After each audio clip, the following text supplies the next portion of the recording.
Okay, here we are. Hello to everybody.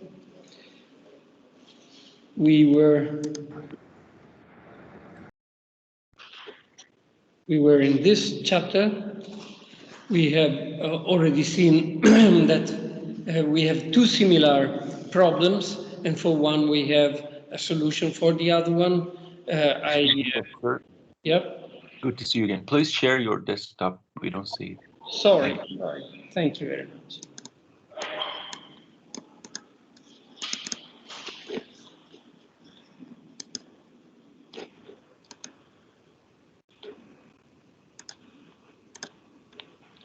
Okay, thanks a lot. As I was saying, we have two similar problems. One of existence of Euler tour in a graph, meaning is it possible, given a graph, a connected graph, to start on one vertex and go through each edge exactly once, coming back at the end to the initial vertex? This would be an Euler tour. Or is it possible to do the same thing starting on one vertex and ending at another vertex, but always traveling through each edge exactly once, an Euler trail? And we have seen that the solution for that, for the moment, just the theoretical solution, then we'll also have a constructive algorithm, is given, and it is very easy. There is an Euler tour, and so we say that the graph is Eulerian, if and only if every vertex has even degree. And there is an Euler if and only if there are only two degrees, only two vertices of odd degree, and all the others are of even degree.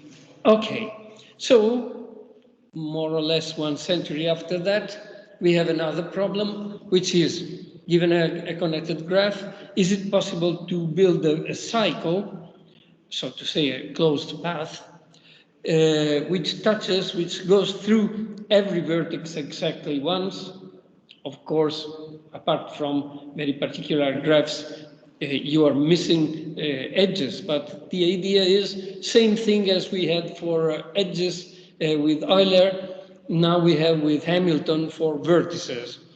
And what happens is that this is a completely different problem for mathematicians, because we still do not have a complete characterization of what we call Hamiltonian graphs. That is, graphs in which we have a Hamilton cycle, okay?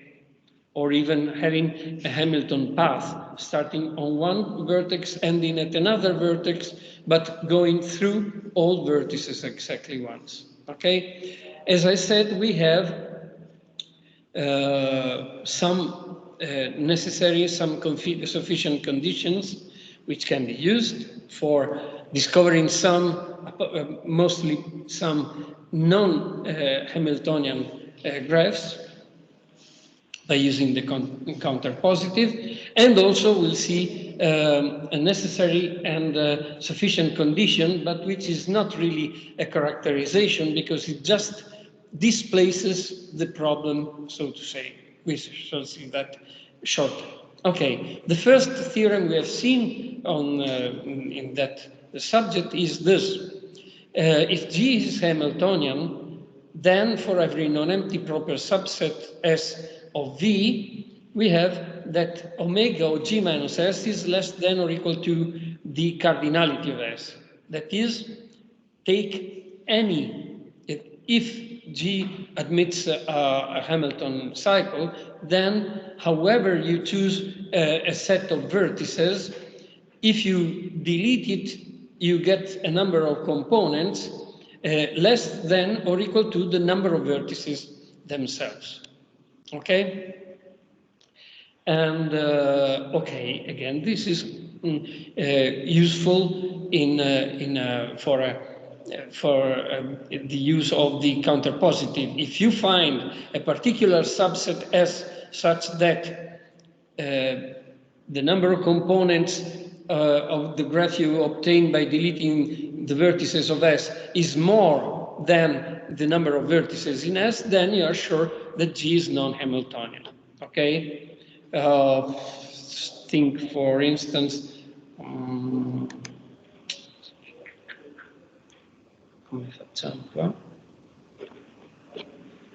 Think, for instance, no. Can I do it? Oh, yeah, I can. Okay. Think, for instance, at such a graph.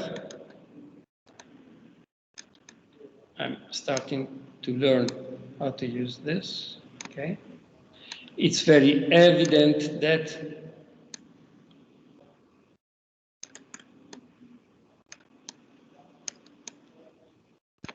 this graph is not Hamiltonian. Okay.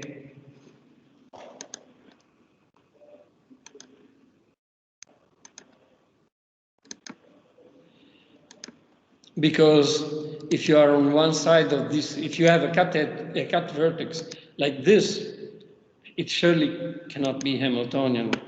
Why? Because if you are in this part of the graph, you go to the other parts eventually, and and so you pass once through the cut vertex, and then you must pass through it again if you want to complete the cycle. And so this is a very particular and very intuitive example of the possible application of the counter-positive of that theorem. Why? Because we just take S to be the set containing this only vertex, and what happens is that if you delete it, you get two components, and 2 is greater than 1, which is the cardinality of the set of vertices we are considering. Okay? And not only this, but you can build by yourself some interesting graphs where you have vertex cuts so designed as to make a Hamilton cycle impossible, and you'll see that again this condition is not satisfied, and so you can deduce what is very evident here, but which can be less evident if you design your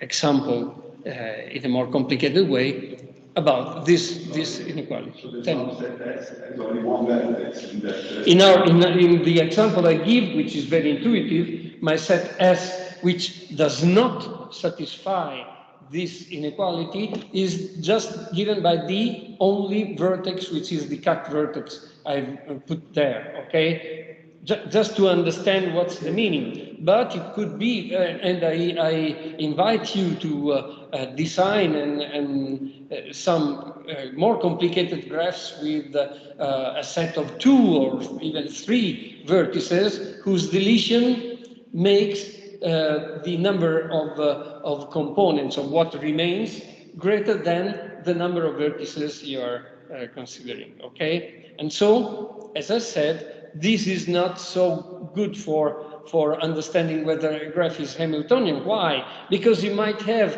that this is satisfied, okay, but the graph is not Hamiltonian. How is that possible? Because again, this is a one-way implication. If the graph is Hamiltonian, then you have that this happens, okay? You have no guarantee that if this happens for all proper subsets, then the graph is Hamiltonian, okay?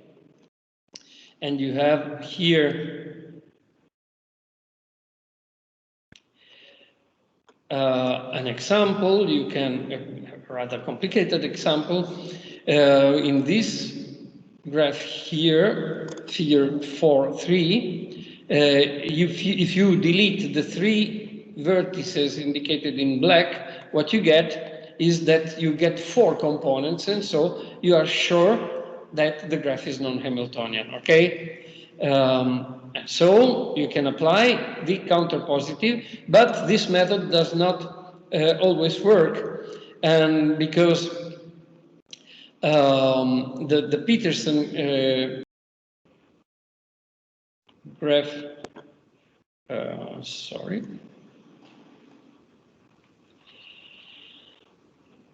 The Petersen graph is not non-Hamiltonian, but you cannot deduce that by using theorem 4.2. Okay, why? Because in the Petersen graph, for each subset S, the inequality is satisfied. Okay, still it is non-Hamiltonian, and it's exactly what I was mentioning before. Having a one-way implication, if A implies B, if B is satisfied, you have no guarantee that A is satisfied. If B is not satisfied, then you're sure that A is not satisfied. Okay, but you can have that B is satisfied without A being satisfied. Okay, so be very, very careful with one-way implications. Here, on the contrary, we have that was a necessary condition for being Hamiltonian. If it is Hamiltonian, then this happens. Here we have a sufficient condition. If G is a simple graph with at least 3 vertices, and the smallest degree is greater than or equal to half of the number of vertices, then G is Hamiltonian. Okay? And so this is something that you can check. This is very good, but it is not a necessary and sufficient condition. So it's not a characterization, unfortunately, okay? If you are so lucky that you have these two things, then you can be sure that it is Hamiltonian. In a sense, this is intuitive, meaning I give you a graph and you have to bet, not to reason, but to bet on that graph being Hamiltonian or not. If I give you 2 with the same number of vertices, one with few and one with many edges, on which would you bet? I would bet on the one with many edges because I have more possibilities to build cycles, and so maybe to build a Hamiltonian cycle, a Hamilton cycle, okay? So intuitively, it is reasonable that if you have many edges, you can, I don't want to say it is more probable, but I would bet with greater safety on one with many edges. And here you have a formalization of that, in the sense that if you have so many edges and so well distributed, it's not enough to have many, but also to have them well distributed, that at each vertex you have at least half the number of edges coming out of that, then surely G is Hamiltonian. This proof what I give you, not because of the importance, which is not particularly big, of this theorem, but to show you different types of proof which can be used in mathematics. Again, this is a course on mathematical methods, much more than a course on graph theory. Okay, so let's see this proof by contradiction once more. Okay, suppose the theorem is false, and let G be a maximal non-Hamiltonian simple graph with these conditions, at least 3 vertices and each degree being greater than or equal to μ divided by 2. Okay? Now, the idea is if the graph is complete, it is sure that that it is Hamiltonian. Is that fairly clear?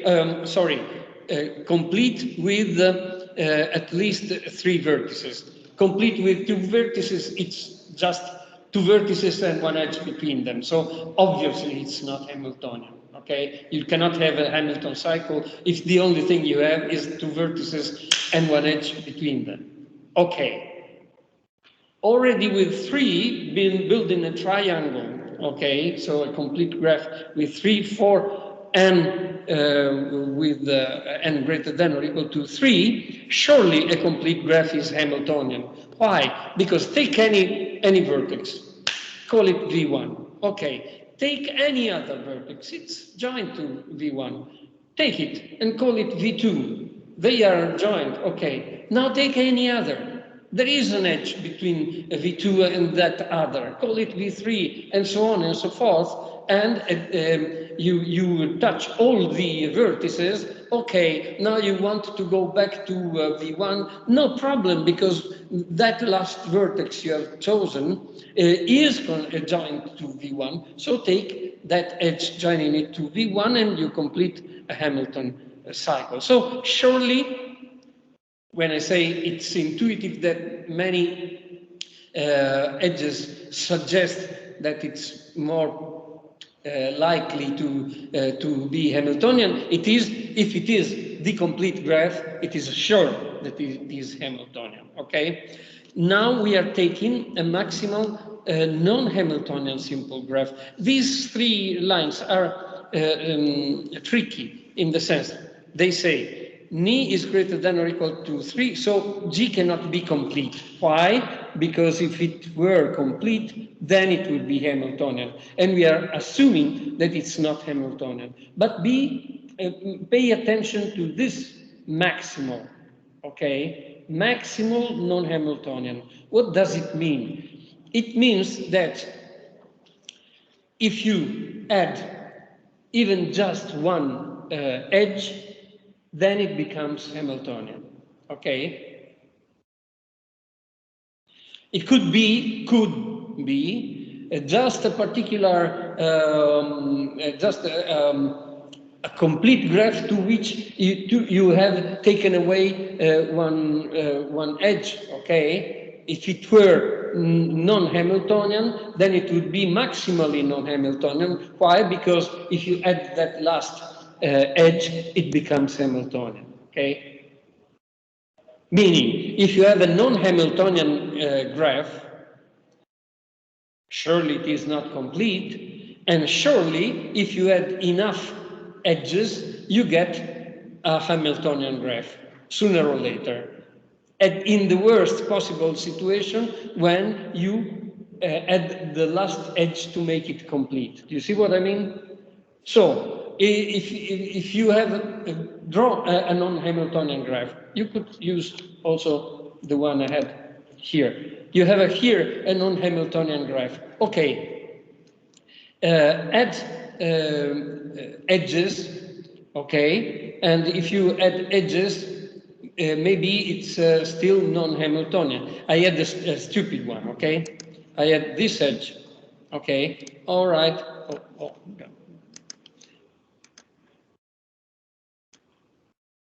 I had this edge, and it is still non-Hamiltonian. But if I go on, sooner or later, I reach the complete graph on these vertices. So I'm sure that adding enough edges, I'll get a Hamiltonian one. Okay, and I can also add this. And so it's still non-Hamiltonian. Same thing here. I can add this. It's still non-Hamiltonian. I can add this. It's still non-Hamiltonian. So you see, the one I had drawn at the beginning was non-Hamiltonian, but not maximally non-Hamiltonian. Why? Because there was the possibility of adding edges, without making it Hamiltonian. But now, if I add, I would say, any edge, then it becomes Hamiltonian. If I add this, for instance,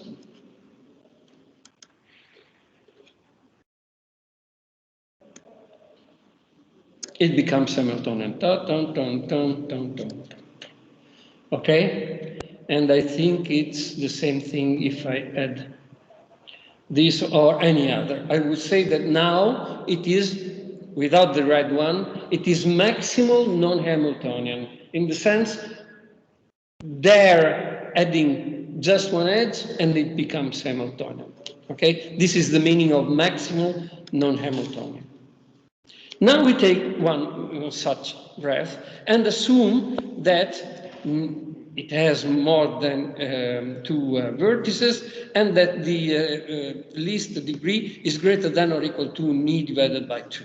Okay, so it cannot be complete, otherwise it would be Hamiltonian. And there are surely two non-adjacent vertices, two vertices of this graph which are not joined by an edge. Call them U and V. Okay. And since G is maximal non-Hamiltonian, adding the edge between U and V makes it immediately Hamiltonian. Okay? Now, since the addition of this edge makes the graph Hamiltonian, it means that whatever Hamilton cycle you have, it must contain that edge UV. Okay? The addition of this edge makes it Hamiltonian. It means if you don't have that edge, then there is no Hamiltonian cycle. If there is that edge, there are Hamiltonian cycles.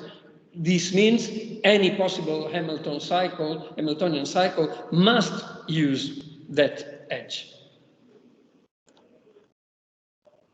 Must contain the edge UV that we have just added, okay?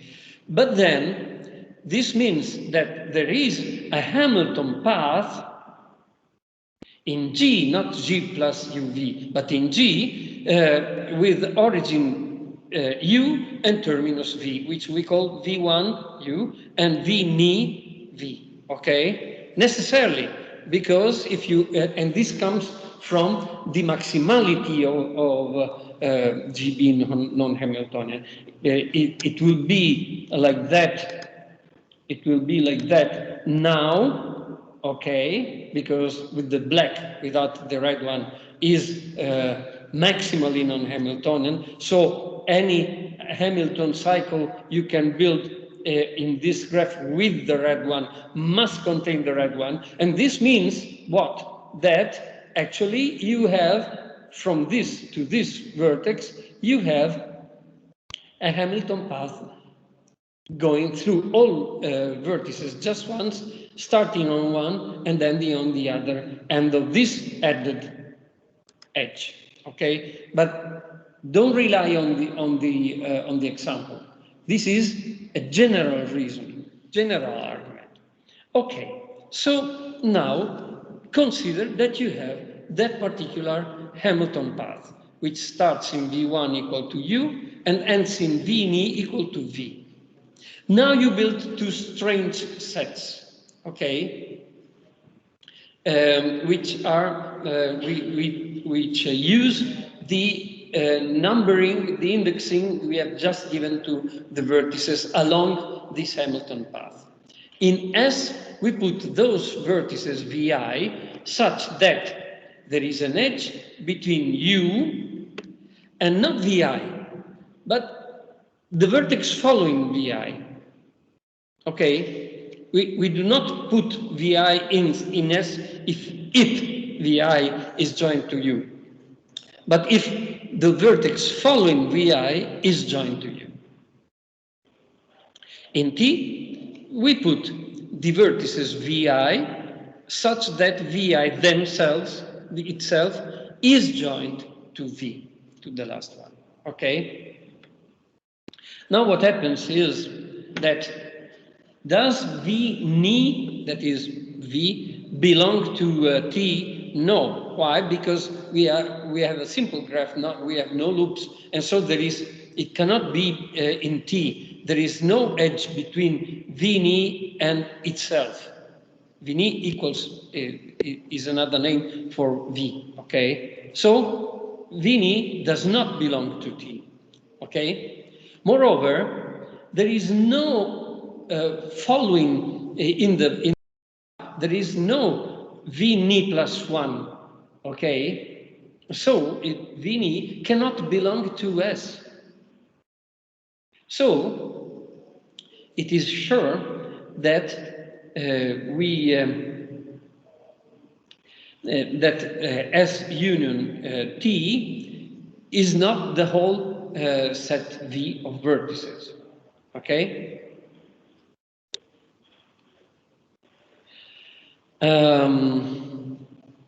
Are you with me? Why? Because there is a vertex in V, exactly Vini equal to V, which does not belong to S, does not belong to T, so does not belong to the union. So the number of vertices in the union of these two sets is less than Ni. Okay. Now we have to show that the intersection is 0. Okay. This is important. Let me say something apart from this a marginal remark. Okay. Let me say that I want to make a silly computation, and I use U. Okay. In the sense that I can think of you as the union of two sets. The set of Turkish students. Can Turkish students raise their hands, please? Okay. And the set of male students. Can the male students please raise their hands? Are you not sure? No, you are sure. Okay. Now, please keep. Okay. So I count 3 for the set of male. Now, and 2 for the set of Turkish. So 2 plus 3 is 5. Is the number of these students 5? No. Why? Because we have not considered what is called in mathematics, and it is a very general principle, the inclusion-exclusion principle, which says, do you want to compute the cardinality of a union of sets? Do it. But remember that if you have two sets, one of 2 Turkish students, one of 3 male students, the cardinality of the union is that 2 plus that 3 minus the cardinality of the intersection. Please, intersection, raise your hand. Okay, all right? And so this is a very general principle, and if you have studied your linear algebra, you should know that you have something like that for the dimensions of vector subspaces of a vector space. You have a big vector space, you have subspaces V1 and V2, and you have the subspace which is the sum of V1 and V2. What is the dimension of the V1 plus V2? It is not the dimension of V1 plus dimension of V2. It is dimension of V1 plus dimension of V2 minus the dimension of the intersection. So there you have dimension instead of cardinality. And there are other very interesting parts of mathematics where you have different declinations of this inclusion-exclusion principle. Here we have the simple, which is the one we have just seen. Okay, I want to compute the cardinality of a union, and I must take into account the cardinality of the intersection. Okay, so now let's see this important thing, that the intersection of these two sets is empty, that it has cardinality 0. Otherwise, I cannot make my computations. Okay, let's see what happens. Assume once more, so a proof by contradiction inside the proof by contradiction. Assume that S intersection T contains some vertex, call it VI. Then we can show through this picture that we would have a Hamilton cycle. Why? Because if VI is contained in T, then Vi is directly joined to the last one, V. If Vi is in S, it means that the vertex after Vi plus 1, is joined to U. So this situation, if Vi were in the intersection, it would be directly connected to Vini, and his successor in the Hamilton path would be connected to V1. But then look at what happens, that you can ignore this and you can have that Vi surely is connected by a path to V1. Then you can jump by an edge to Vi plus 1. Then you can go on up to Vini, and then you can go back to Vi. And so you would have a cycle, a Hamilton cycle, touching all vertices, and this is contrary to our assumption, okay? Because we are in G, not in G plus DHUV, okay? And then what can we have at this moment? Since the intersection is empty and this cardinality is 0, if you count how many there are in S, how many? Well, the degree of U, because you are counting vertices actually in corresponding bijection with vertices directly connected with U. And so this cardinality of S is exactly the degree of U. And very clearly, T is the set of neighbors of V, and so you have that the cardinality of T is the degree of V.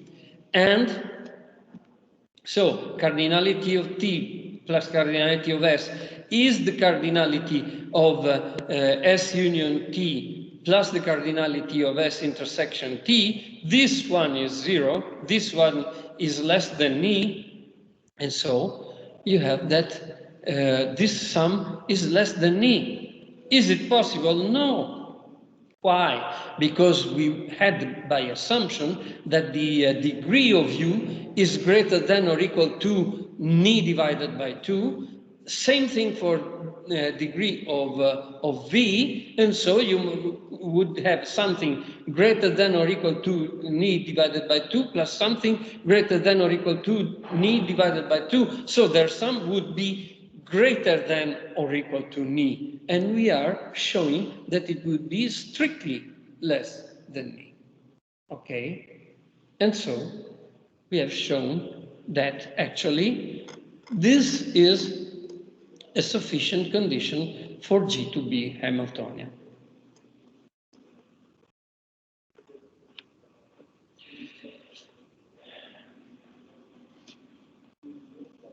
Okay. Now I introduce a construction on a given graph G. Take a graph G and pick up a pair of non-adjacent vertices whose degree sum is at least Ni. Okay, if you find them, join them by a new edge. Now examine what you have got now. Maybe you have some more pairs of non-adjacent vertices whose degree sum is at least Ni. Join them. Do so until no such pair remains. The graph you obtain is called the closure of the initial graph G. Okay. Unfortunately, here in this in this copy, you cannot see it. This edge would be there, and please add this edge by yourself. Okay. So we start by this graph. Let's see whether we find some pairs of the vertices in that condition. Actually, this has, well, we have 6 vertices. Here we have 4. Here we have 2 as degrees. 4 plus 2 is 6. They are not adjacent, so I put here an edge. But also here I have degree 3, the sum is 6, so I put an edge here, okay? And now let's look at this graph. Do we find new situations like that? Yes, this vertex here had just degree 3, but now has degree 4. So if I sum with the degree 2 of this vertex, I get the condition, the foreseen condition. And so I put an edge here, okay? Same thing for this, degree 4 and degree 2, 6 plus 4, 4 plus 2 is 6, so I put an edge here, okay? And now things again, I look at this graph and I find this with degree 3, this degree 3, they were not like this at the previous step, but now it's 3 plus 3, 6, and they are not adjacent, so I add this edge, okay. And at the end, I get this graph with also this invisible edge. Please add it. It's a matter of how they Xeroxed or scanned this page, unfortunately, okay? This is the idea of how to build what is called the closure. And now we have a necessary and sufficient condition, but which simply displaces the problem.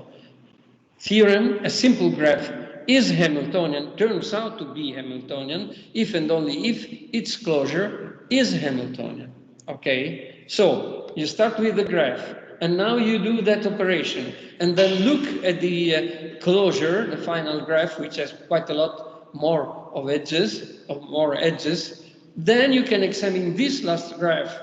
If and only if this last graph is Hamiltonian, then the original one was Hamiltonian.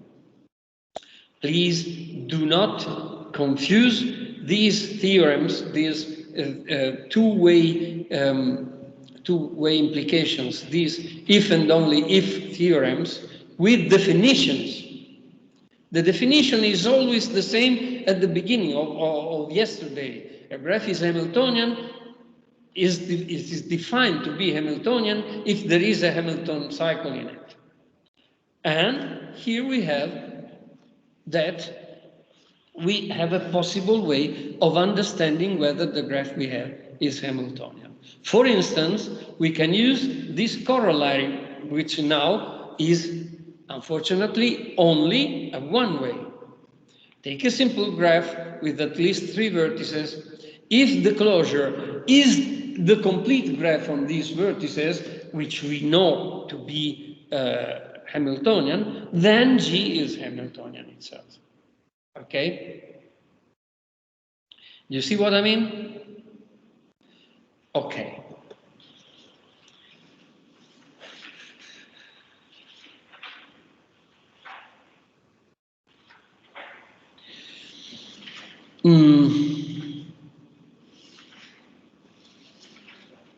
Okay, you can check on the given figures.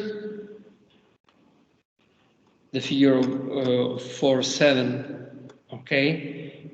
It's easy. Well, you have a bit of work to do if you want to build the closure of this, and then you'll find that you actually get the complete graph out of it as a closure, okay?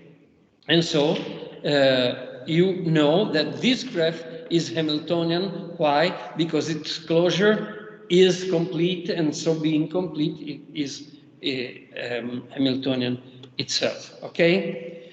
But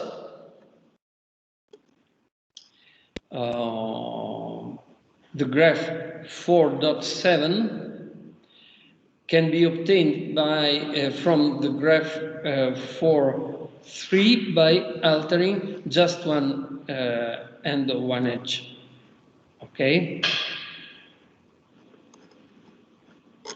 It is, sorry, 4.7, what is it?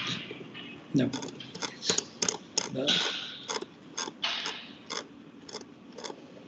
Yeah, 4.7 is this, and it is just a little modification out of 4, 3, which is this, and which is not Hamiltonian. So just the modification of one end of one edge makes a big change from non-Hamiltonian to Hamiltonian, or conversely. Okay? All right, there is of course quite a lot to say when you have such big obstacles as this not having a good characterization. Then the mathematicians enjoy very much this thing, because they work quite a lot finding whatever they can about these graphs, okay, and this problem. But I'm jumping over, skipping over all this, and I want to go to applications. The postman problem of a Chinese mathematician, okay, is this. A postman picks up mail at the post office, delivers it, returns to the post office. Okay, delivering mail means that you have to go through all streets of your area. Okay, they give you a set of streets, and you have to go through all of them at least once. Okay, because it's in the streets that you find the houses where to deliver the mail. Okay, and so necessarily the postman would like very much to have a Eulerian graph. Okay, why? Because then it would mean that he or she, postman or postwoman, yeah, okay, that he or she can actually save walking, because of course he or she has to go through all of the streets. But if he or she can go just once through every street of the area, then it's better for his or her shoes and legs. Okay, so of course the best possible thing is that the graph is Eulerian. Otherwise, you have a more complicated problem, okay, in the sense that you have the length of each street. And so if the graph is not Eulerian, then you have to go through at least one street more than once, okay? Even if you have already delivered the mail in that street, you must go through the street again. And so there is the problem of having a weighted graph, not just a graph, and to minimize anyway the total length of the closed walk that the postman has to travel through. Okay? All right, and it's not an easy task. Okay, here we have a Fleury's algorithm. Okay, which gives you an Euler tool if the graph is Eulerian. Otherwise, and after that, I'll not show you, but if you are interested in that, you can see there is quite a lot here in the book.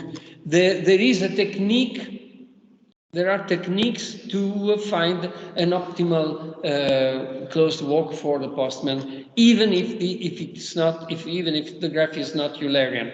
Okay, you can see if you want, but let's just take the case of a Eulerian graph. And how can we build an Euler tour? And I'll apply it to one of the examples we saw yesterday. Fleury's algorithm is this, and it's very easy. Choose an arbitrary vertex, V0, set W0 equal V0. Okay? And now this is the beginning of the walk. Actually, a trail. You do not want to go over the same street model ones, okay? And assume that you have already gone up to step I of the building of your trail, and now find the next vertex to add. Okay, choose an edge E plus 1. You have already V0, U1, V1, E2, V2, and up to EI, VI. Now you have to choose EI plus 1. How do you choose it? You choose it from the remaining edges in such a way that two things. It is incident with the last vertex you have reached. And mind, unless there is no alternative, EI plus 1 is not a cut edge of what you get by deleting the already chosen edges from the graph. Okay? And stop when you can no longer implement this step. Okay? If the graph is Eulerian, then you have completed an Euler tour. This is a theorem I do not prove. Okay? If it's not Eulerian, then you are missing some edges. Okay? Not repeating them, because it's not possible to repeat them because you take away whatever you have already chosen. So you are building, surely you are building a trail. Okay? No edge repetition. I want to show you this on this. Okay? So we start. Oh, first, here is this Eulerian? No. Why? We know how to recognize Eulerian graphs. They are the ones. No, be careful. That is for bipartite. No, no odd degree. Okay, okay. Here we have two odd degrees. I have in the book there is also a sort of a tail here. Okay, and this would make also an Euler trail impossible. So I have taken that away. Now we have just these two with odd degree, okay? And let's see whether we can adapt okay? Degree 3, 3, 4, 2, 4, 4. So these are the only ones, okay? So let's see whether we can adapt Fleury's algorithm for also being an Euler trail. Of course, in Fleury's algorithm, they say pick up any vertex. Now we have to pick up one of the two vertices with odd degree. So we start from here. Oh. Call this V1. And now pick up any edge. Let's say we pick up this edge. Okay, so we have V1B. And okay, let's do it. V2. Now, to see what I can do, I've drawn another copy here so that I can get rid of what no, cosa? Non me lo fa fare. Ma che stupidaggine. Ok. Okay, let's do the other way around, sorry. This is a stupid feature of this program. So I'll do the same thing, but here, okay? So I pick up this, this V1, and an edge B, and call V2 this. So V1, B, V2, and here I delete edge B.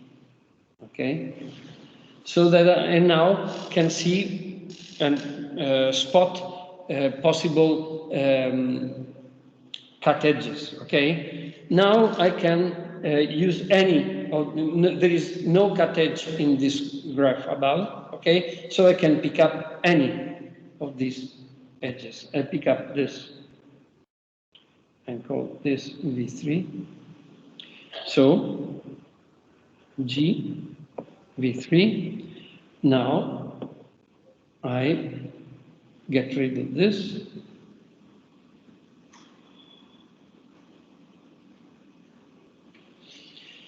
Okay, and so I can, for instance, now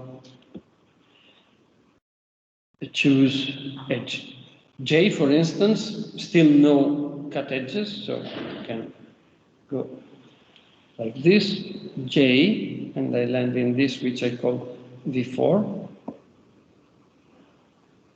And here I delete J.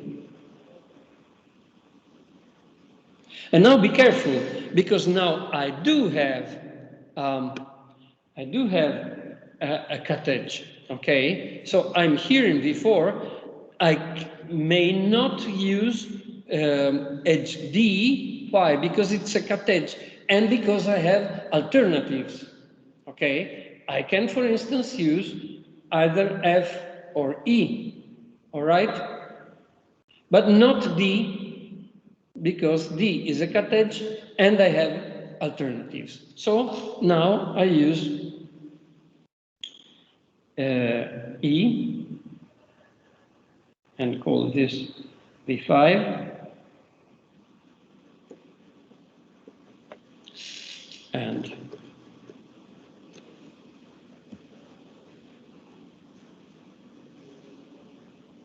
now we are full of cut edges, but actually if I am in V5, I have no alternatives. Even if A is a cut edge, I have to choose it, okay? So I do. So edge A, and I'm back in V2.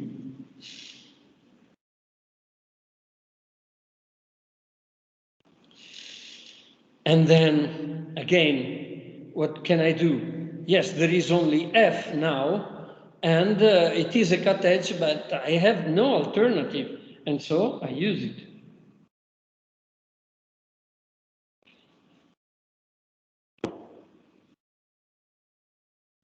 So through F, I'm back in V4, and I delete F. Again, now I'm in D. Before I had alternatives, and so I was not allowed to take D. Now I only have the possibility of taking D. I do.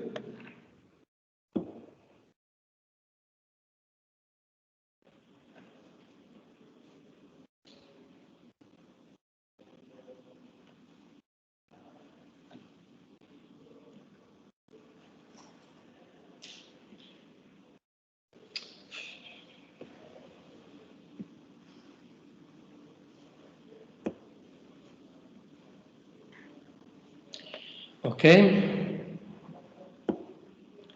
And again, I take it away. And then what do I have? No problem, no cut edges. So let's say I choose I.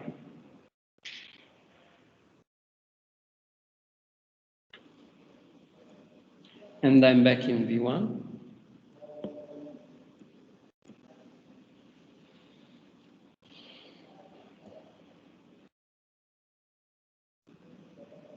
Now H is a cut edge, but I have no alternatives, and so I pick up H, and I'm in. Sorry, I was here with the I. I am in V3. Sorry. Okay, and then by H I'm in V1. And now, of course, I'm left with C, and then we go to V6, and I'm done. And this is my Euler trail from V1 to V6. Not my one of the possible Euler trails. Why one of the possible ones? Because sometimes I had a choice. I had a choice taking E instead of F almost at the beginning. I had a choice now taking I instead of C, and I could have had another choice equally permitted and legal. Okay? So you have seen how to do with this.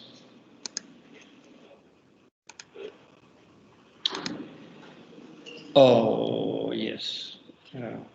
Still a bit more things, and then we still something about this part. The traveling salesman problem. As we have the weighted graph version of the Euler problem, okay, which is the Chinese postman problem, okay, we have the traveling salesman problem, which is an optimization analog of the Hamilton problem, okay, which is this.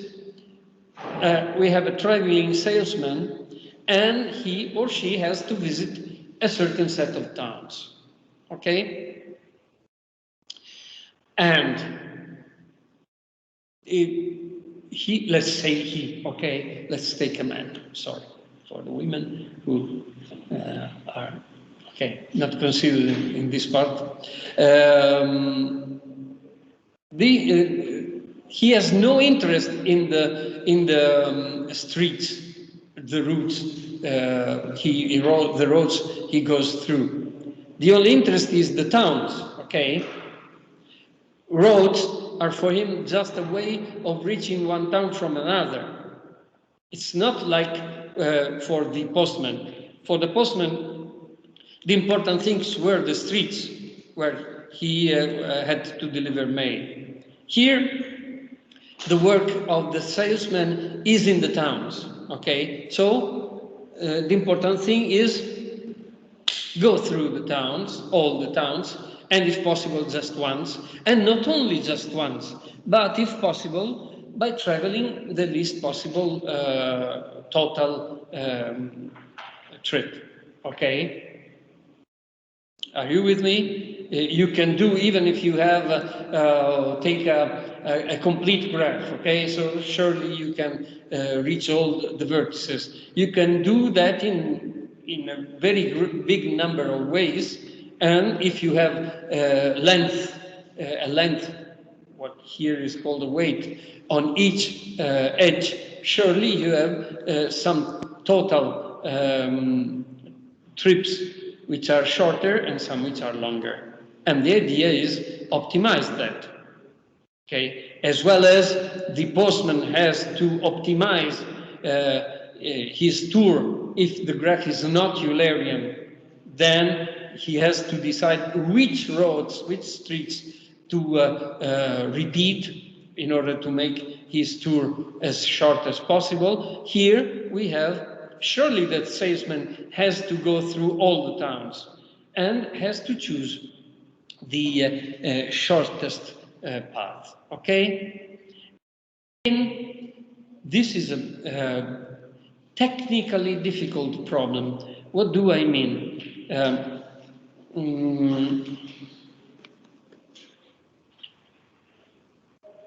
There is no efficient algorithm for solving this problem.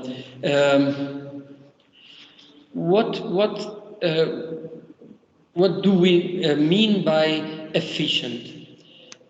Just think of this. You can do by brute force. It's not an infinite set. It's a finite set of towns and roads. So, assume what I was saying before. You have a complete graph, okay? And on each edge you have your weight. And you want to minimize, you have to do um, Hamilton cycles, but each different Hamilton cycles has probably a different total sum of weights, okay? So you can do all of them, okay? For a small graph, it will be a fraction of a second for your PC, even for your smartphone, okay? But what happens is that things may be good for small objects and very bad for large objects. How to determine this? There is a whole branch of mathematics which is computational complexity.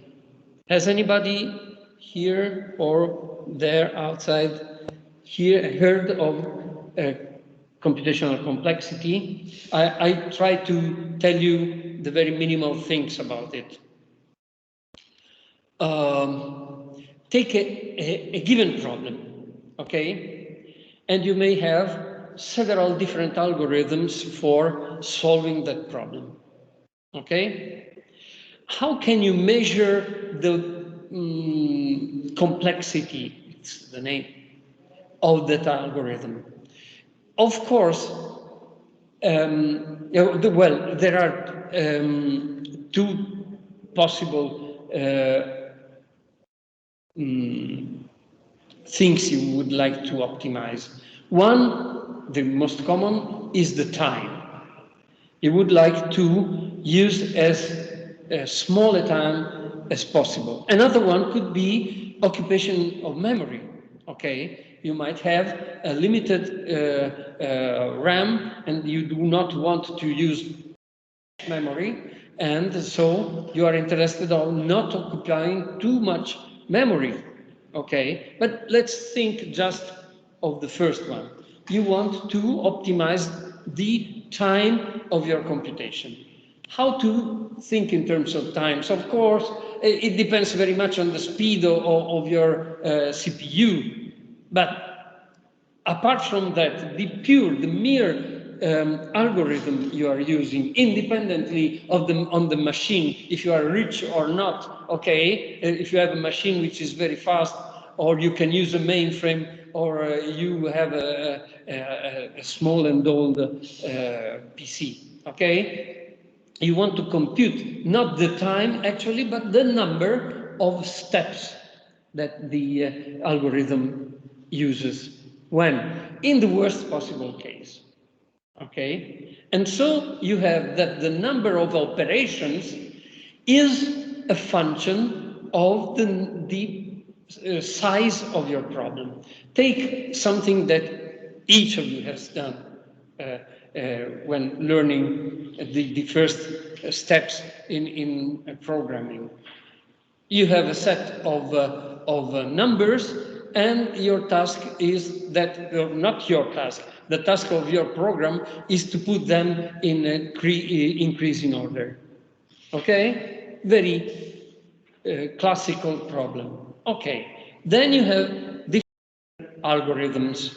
Okay? And of course, the number of operations necessary is dependent on the number of number of numbers you have to put in order. Okay, so if you call n the number of objects you have to order, then you have a fixed algorithm, the one you have written, then it will have, in the worst possible case, it will have a certain number of operations, which is a function of n. Okay, okay. You do not compare in detail these functions of n, but the order, meaning that you might have that this function is linear, and then you are a very good programmer. It might be polynomial, and you are a better programmer if the degree of this polynomial function is as low as possible. And if you are a very, very bad or very unlucky programmer, then your function is exponential. Okay? And for instance, the a way of building all permutations, okay, is exponential. Oh, no, that is not a good. Okay, there is a definition of the determinant of a matrix, okay, which uses all permutations on n elements, okay. It's actually the definition I give in class, okay. It is a definition which is very good for proving theorems on the determinant, okay. And so, when I give this definition, I always warn my students, don't think of using this definition if you want to program your computer for computing a determinant. Why? Because building all the permutations means building n factorial objects where n is the size of the matrix. N factorial means actually the worst possible thing. And the factorial is a close relative to the exponential, and exponential and factorial, above all the exponential, has this thing. If you have an exponential function on small inputs, it's very low. It's lower than the polynomial functions. But then it increases very rapidly, and it's not a case that exponentials are the functions which describe the behavior of explosions. And actually, one often uses the expression combinatorial explosion when you have that you need that the complexity of your algorithm is actually exponential and not polynomial, okay? Well, you must know that in the last 30 years, I would say, there is a whole set of problems, and one of these is the traveling salesman problem, which are what is called NP-complete problems. And NP-complete is not just that it is for the moment not known that no algorithm for solving them in a polynomial time is known, okay? It's a bit more complicated. It's a very interesting part of mathematics, of applied mathematics, okay? It's a class of theorems all equivalent to one to the other. They are very different, actually. You can find books on NP-complete problems, okay? They look very different, but actually you have that they are all interconnected, meaning that if you have a solution, or meaning an algorithm which solves this, then you have also an algorithm for solving any other one of this class of problems. Meaning, in particular, if you have an algorithm for solving the traveling salesman problem, then you have an algorithm for solving all of them, okay? And there is $1 million if you find a polynomial time algorithm for solving any one of these. In particular, the traveling salesman problem. What do I mean? That so far, nobody has found a polynomial algorithm. But nobody has proved that such an algorithm does not exist. Okay? Do you remember similar problems that we had in graph theory? Königsberg bridges problem, okay? They did not find a solution, but did not know how to prove that a solution did not exist. We are exactly in that situation, with no Euler still available, okay? If an Euler comes which solves that, then it goes away with $1 million. Okay? Because at the beginning of our century, there was an institute, a K Institute, which put $1 million on each of 7 what they called the millennium problems in mathematics, okay? One has already been solved by a crazy, incredibly ingenious mathematician, Russian mathematician, Grigory Perelman, who refused the Fields Medal, the highest recognition for a mathematician, and refused the $1 million, okay? Okay, there are 6 more problems open. One is NP equal to P? Is it possible to find a polynomial time algorithm for one and hence all the NP complete problems? Okay, so you see, and that person would get $1 million, but there would be a loss of trillions of dollars by all of us, in a sense. Why? Because many algorithm for what is called public key encryption are based on non-polynomial algorithms. Do you see what I mean? I don't know whether you know, if you have in your URL, you have HTTP, okay. If you have HTTPS, have you never seen that? HTTPS. Oh yes, you have, but you didn't notice. Or you did never buy anything on Amazon, or you did, on eBay or something, then surely at a particular time your address changes in HTTPS and everything else. This means what you're going to send will be encrypted by a public key encryption. This public key encryption is very interesting. Let me talk 3 minutes about this. The idea is this. Old encryption. I want to share messages with, what's your name? Gabriele. With Gabriele, okay? I think it's the easiest for me to say, okay? I want to share with Gabriele messages, but he's going somewhere else, okay? And I want to send him. So what can we do?